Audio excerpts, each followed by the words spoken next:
Oula, c'est Chantilly ici. Il y a tous les détails, hein, les muscles saillants sous la robe d'ébène. Je parle du cheval. C'est incroyable. Le seul truc, c'est que les gens vont me demander ce que fout cet abat-jour sur la tête de ce pauvre canasson. C'est une drôle d'histoire qui commence en 2007 à Stockholm, dans le studio de Front, 4 designers suédoises. Le téléphone sonne. Drrr, Marcel Wanders au téléphone. J'aimerais beaucoup travailler avec vous après avoir vu votre dernière exposition. J'aimerais bien que vous me fassiez une lampe qui serait susceptible de plaire à votre grand-mère. Alors elle, super ravie, se retenant de pousser des hurlements parce que ça fait un peu... Oui, très bien, on serait ravis de travailler ensemble.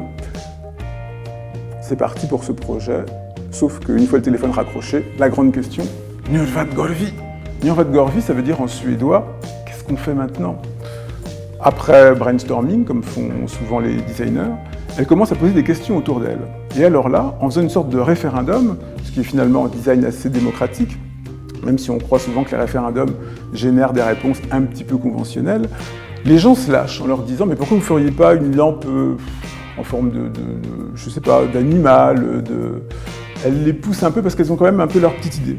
Et puis finalement, elles finissent par présenter à Marcel Wanders une petite lampe de chevet en forme de lapin, une petite table basse en forme de cochon, et à l'échelle 1, elles finissent par mettre au point le prototype du cheval.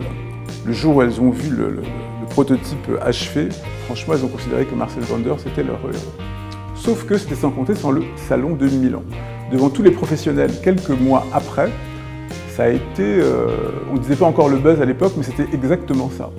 Un journal suédois a même titré « Mort à Milan » sur le thème « Mort à Venise », comme si c'était la fin absolue du design, du genre où est-ce qu'on en est pour faire encore des choses comme ça. Et pourtant, il s'en est vendu un certain nombre.